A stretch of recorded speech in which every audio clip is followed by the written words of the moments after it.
আসসালামু আলাইকুম আরহামতুল্লাহি অবরকাতুহু। প্রিয় ভাই ও বোনেরা, রমজান শুধু রোজা রাখার মাস না, রমজান হলো নিজেকে বদলে ফেলার মাস। রমজান হলো গুনাহ মাফ করিয়ে জান্নাত নিশ্চিত করার মাস। এই মাস এমন এক নিয়ামত, যে মাস চলে গেলে মানুষ আফসোস করে, বলে ইস, যদি আরেকটু ভালোভাবে কাটাতে পারতাম। আজকের এই ভিডিওতে আমি আপনাদের সাথে শেয়ার করব রমজানে 11টি এমন আমল, যেগুলো যদি আপনি ধরে রাখতে পারেন, তাহলে ইনশাল্লাহ আপনার দুনিয়া ও আখিরাত দুটোই বদলে যাবে। ভিডিওটা শেষ পর্যন্ত দেখবেন, কারণ শেষ আমলটাই মানুষ সবচেয়ে বেশি ভুলে যায়। আমল নাম্বার 1, খাঁটি নিয়ত করা।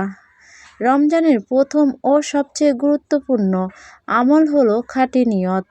নিয়ত শুধু রোজার না, নিয়ত হবে পুরো মাসের জন্য। হে আল্লাহ, আমি এই রমজান শুধু তোমার সন্তোষের জন্য কাটাতে চাই। কারণ নিয়ত ঠিক থাকলে ঘুমও ইবাদত হয়, রান্নাও ইবাদত হয়, পরিবারের খেয়াল রাখাও ইবাদত হয়। একবার নিয়ত ঠিক করুন, পুরো রমজান বদলে যাবে।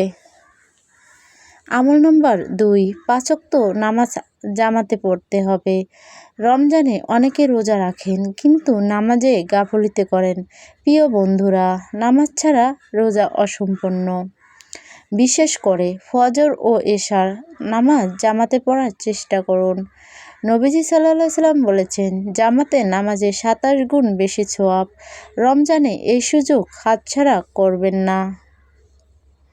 আমল নাম্বার 3, কোরআন তেলাওয়াত করা। রমজান হলো কোরআনের মাস। চেষ্টা করুন প্রতিদিন অন্তত 1 পারা অথবা 5-10 পৃষ্ঠা হলেও নিয়মিত পড়তে। যারা পড়তে পারেন না, তারা শুনুন। কোরআন শোনা হলেও সওয়াব আছে। কোরআনের সাথে সম্পর্ক না থাকলে রমজান অপূর্ণ থেকে যায়। আমল নাম্বার 4, তাহাজ্জুদ ও শেষ রাতের দোয়া। রমজানের শেষ রাত, আল্লাহ নিজেই বান্দাদের ডাক দেন, কে আছে আমার কাছে চাইবে, আমি তাকে দান করব। এই সময় 2 রাকাত তাহাজ্জুদ আর চোখের পানি জীবনের অনেক বোঝা হালকা করে দেয়। একবার চেষ্টা করে দেখুন, আল্লাহ আপনাকে খালি হাতে ফেরাবেন না। আমল নাম্বার 5, বেশি বেশি দুরূদ শরীফ। রমজানে দুরূদ পড়া মানে রহমতের বৃষ্টি নামানো। অন্তত 100 বার দুরূদ শরীফ পড়বেন। দুরূদ পড়লে দোয়া কবুল হয়, গুনাহ মাফ হয়, রিজিকে বরকত আসে। আমল নাম্বার 6, দোয়া, বিশেষ করে ইফতারের আগে। ইফতারের আগের সময় দোয়া কবুলের নিশ্চিত সময়। এই সময়টা নষ্ট করবেন না মোবাইলে। নিজের জন্য, পরিবারের জন্য, অভাবী মানুষের জন্য দোয়া করুন। বিশেষ করে বলুন, হে আল্লাহ, আমাকে জাহান্নাম থেকে মুক্তি দাও। আমল নাম্বার 7, গুনাহ থেকে নিজেকে বাঁচানো।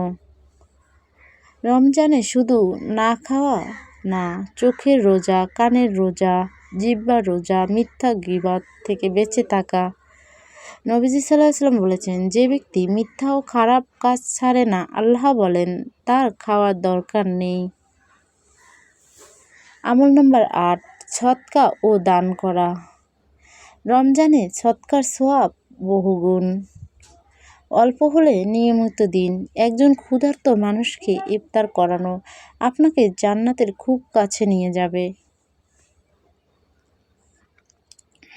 মনে রাখবেন, দান করলে সম্পদ কমে না, বরং বাড়ে। আমল নাম্বার 9, ইস্তেগফার ও তওবা। দিনে অন্তত 100 বার বলুন, আস্তাগফিরুল্লাহাল আজিম। নিজের জানা অজানা সব গুনাহের জন্য আল্লাহর কাছে ক্ষমা চান। রমজান হলো পুরনো ফাইল ক্লোজ করার মাস। আমল নাম্বার 10, আত্মীয়তার সম্পর্ক ঠিক রাখা। যার সাথে কথা বন্ধ, আজই যোগাযোগ করুন। একটা সালাম, একটা মেসেজ আল্লাহর কাছে অনেক দামি, কারণ আত্মীয়তার সম্পর্ক ছিন্নকারী জান্নাতে যেতে দেরি হয়।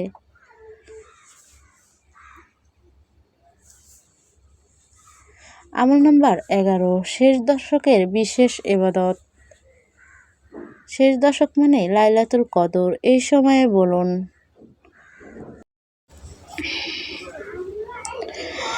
আল্লাহুম্মা ইন্নাকা আফুউন তুহিব্বুল আফওয়া ফাফু আন্নি। বাংলা অর্থ, হে আল্লাহ, নিশ্চয় তুমি ক্ষমাশীল, তুমি ক্ষমা করতে ভালোবাসো, অতএব তুমি আমাকে ক্ষমা করে দাও। দোয়াটা বেশি বেশি পড়বেন। এই এক রাতের ইবাদত হাজার মাসের চেয়েও উত্তম। এই সুযোগ জীবনে কতবার আসে। প্রিয় ভাই ও বোনেরা, রমজান আসবে যাবে, কিন্তু প্রশ্ন হলো আমরা কি নিয়ে বের হব? পরিবর্তিত মানুষ হয়ে নাকি আগের মতোই? এই 11টি আমল ধরে রাখুন, ইনশাআল্লাহ আপনার জীবন বদলে যাবে।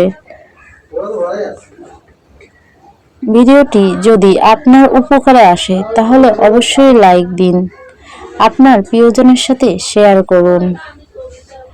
আর এমন ইসলামিক ভিডিও পেতে চ্যানেলটি সাবস্ক্রাইব করে পাশে থাকা বেল আইকনটি বাজিয়ে দিন, যাতে রমজানের প্রতিদিনের গুরুত্বপূর্ণ আমল ও দোয়ার ভিডিও সবার আগে আপনার কাছে পৌঁছে যায় এবং আপনি কোনো নেক আমল মিস না করেন।